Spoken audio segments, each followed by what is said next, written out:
Hi, it's Paul Sakis, Good News Broadcast. I'm speaking with Dr. Jonathan Roberts, Associate Medical Director from the Bleeding and Clotting Disorders Institute in Illinois, and a Hemophilia A patient. Is that right? Is somebody with us as well? Absolutely. Oh, you're the No, patient. that's me. Yeah, I also have severe hemophilia A. Yep. Oh my God. Okay. How did you realize? How did you know that you had it? You know it because you're a doctor? No, How did no, you no, find no, out? no, no. No. Yeah, hemophilia A is a genetic condition. So I myself was diagnosed when I was around 9 months old, but I had a family history. So sometimes people know that they have a family history of other people with hemophilia. And then also there can be new mutations. And so there can be, patients with no prior history of bleeding that we diagnose because they have excessive bleeding symptoms.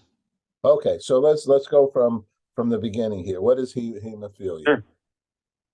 Yeah, so hemophilia A is a deficiency in one of the blood clotting proteins, factor VIII. And so to help your blood clot properly, you need normal levels of factor VIII. And so people who have hemophilia, like myself, need to replace that missing factor by getting infusions of clotting factor concentrate that usually people will take a few times per week to help prevent bleeding, and sometimes need to give extra doses to treat bleeding, depending on what activities, sporting events, or things like that they're participating in. And so, if you don't have that factor VIII, you can bleed into muscles and joints, and that can cause chronic pain, long-term joint damage, mobility problems, things like that. So I just came from the vein doctor yesterday. Veins. Are veins Okay. anything similar to what we're talking about? And he says mine are clogged a little because I have a lot of varicose veins. Yeah. Yeah. So, I mean, definitely the circulatory system is important, but we're talking more about bleeding that goes outside of the blood vessels actually and involves joint spaces. Usually, people with hemophilia will bleed in elbows, knees, ankles, and also can bleed in muscle tissue and even have more severe life threatening bleeding, like bleeding in the head or the abdominal compartment. So we're not talking about veins specifically. That's a little bit different, but certainly can have bleeding that involves veins, but it's more than just that. Another, I guess, beginner 101 question. Blood. So what hmm does blood actually do in your body? I mean, what does that do? Yeah, sure. So, there's actually, I always tell patients there's three types of cells in your blood that kind of make up your blood. So red blood cells help to carry oxygen. Obviously, it's what makes your blood red. You have white blood cells that help to fight infection, and you have platelets that are actually the cells to help start the clotting process when you have an injury. Also in your blood, you have plasma that also has other blood clotting proteins and things like that that are all in your circulation. So it's actually quite a bit that composes the blood. And really what we're talking about with hemophilia is, one of those particular clotting proteins that usually, everyone has at normal levels and helps the blood to clot if you have an injury. But with hemophilia, you're missing one of those. And in hemophilia A that we're talking about today, that's specifically factor VIII that you're lacking. So it doesn't clot in this situation, right? In Mhm. hemophilia A, what does a clot mean? It means that it doesn't go out of from where it's supposed to be. Yeah, so you can think about like the lining of your blood vessel, and that's where I mentioned those platelets. Those are the platelets or the cells that start to form the clot, to start to plug the hole, so to speak. After those platelets form a clump, then all the blood clotting proteins are initiated and actually then make a nice firm clot. You can think of it as like plugging the hole.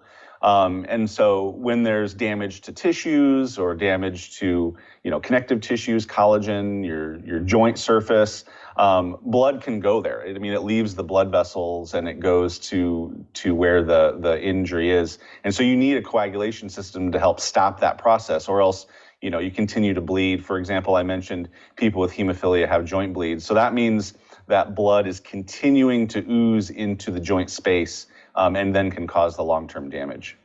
Okay, oozing, I can understand that. But then I've also heard people say he got a blood clot. And that didn't sound like a good Yeah. story. What is that? Right. Yeah. Yeah, so a blood clot, usually if you talk about people that have like a deep vein thrombosis or Yeah, they right. have a pulmonary embolism, heart attack, something like that, that's basically the opposite, where you're getting a clot where you don't want it to be.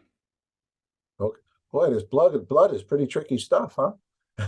It is pretty tricky stuff. Yep, that's why I do what I do. So, and actually, I wanted to mention, in talking about treating, people with hemophilia A, I'm here today on behalf of Sanofi, and one of the new treatment options is called altuviiio, which is actually a new clotting factor where patients can infuse once a week and have normal or near normal clotting factor levels. And actually, in the clinical trials, patients on the medicine had an annual bleed rate of 0.7, so they bled less than once per year. Important to note that some patients could experience things like headache, back or joint pain, could have allergic reactions or inhibitor development. So it's important for patients to talk with their doctor. The treatment may not be right for everyone, but it's certainly something to consider for patients with hemophilia. It sounds like a miracle.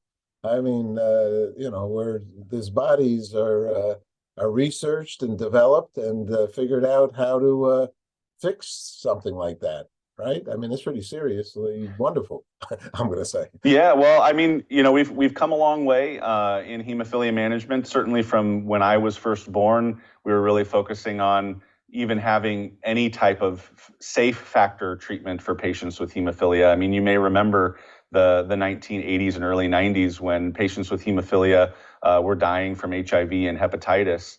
And that really spurred innovation in our field. That first we focused on getting, pure, safe factor concentrates, which was done in the 90s. And then since then, we've really been focusing on trying to get patients to have improved quality of life, to be able to do the different activities that they want to do, and really tailor therapy. And so, these new medications are some of the innovations to try to help meet those ends, so that patients with hemophilia can live a normal life.